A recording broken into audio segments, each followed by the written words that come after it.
आपने कहा भ्रष्टाचार कैसे रुकेगा?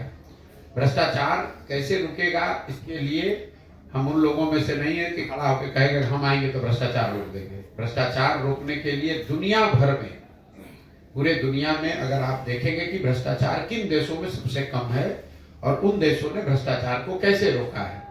दुनिया में सबसे ईमानदार समझे जाने वाले जो देश हैं वो हैं Scandinavian countries, Norway, Sweden, Denmark. वहां पर सबसे कम भ्रष्टाचार है। उन देशों में भ्रष्टाचार को कैसे रोका गया? उन्होंने 4 चीज किए। पहला, ईमानदार जनप्रतिनिधियों का चुनाव होना चाहिए। अगर आप गलत आदमी को चुनेंगे, आप चोर को, बदमाश को, डकैत को, ठेकेदार को अगर आप चुन कर लाएंगे तो स्वाभाविक तौर पर वो चोरी तो करेगा ही करेगा। अच्छे जनप्रतिनिधियों का चुनाव। दूसरा, सत्ता और संसाधन का विकेंद्रीकरण। बिहार में अभी जो व्यवस्था है, ये पूरी बिहार की शासन व्यवस्था को 2 नेता, नीतीश कुमार, तेजस्वी यादव और उनके 5 अफसर चला रहे हैं। सत्ता और संसाधन दोनों का इतना केंद्रीकरण कर दिया गया है कि 5 ही आदमी पटना से बैठ के निर्णय लेता है कि किसको कौन योजना बननी है, कौन योजना रुकनी है, कहां पैसा जाना है, कहां पैसा नहीं जाना है।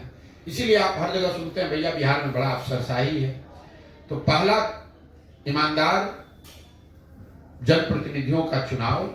दूसरा, सत्ता और संसाधन का विकेंद्रीकरण। तीसरा, जन भागीदारी।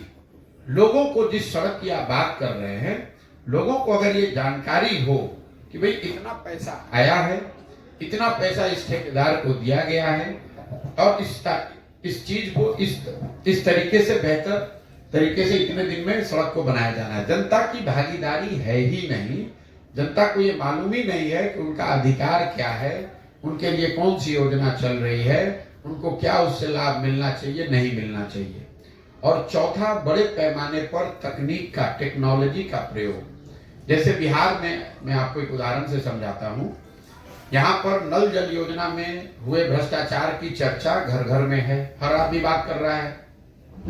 नल जल योजना को बनाते समय जो ये कितना हजारों करोड़ रुपए खर्च किए गए, अगर योजना को बनाते समय उसमें एक टेक्नोलॉजी का प्रयोग किया गया होता, स्मार्ट मीटर लगा दिया गया होता, तो पटना से बैठकर आप ये देख पाते कि कब मोटर ऑन हुआ, कितना पानी डिस्चार्ज हुआ, कितना पानी लोगों को मिला और कितना पानी बर्बाद हुआ।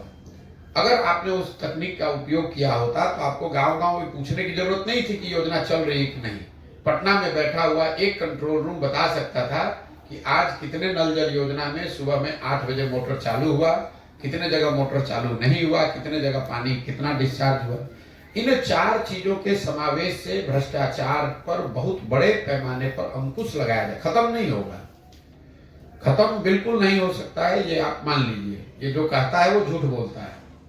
लेकिन इन 4 चीज को अगर किया जाए, जनता ईमानदार जनप्रतिनिधियों का चुनाव करे, जो लोग सत्ता में आए वो सत्ता और संसाधन का विकेंद्रीकरण करे, बड़े पैमाने पर जनता को सरकार के निर्णयों में, योजनाओं के बनाने और क्रियान्वयन में शामिल किया जाए और तकनीक का उपयोग हर स्तर पर किया जाए, तो बिहार में भ्रष्टाचार को कम किया जा सकता है।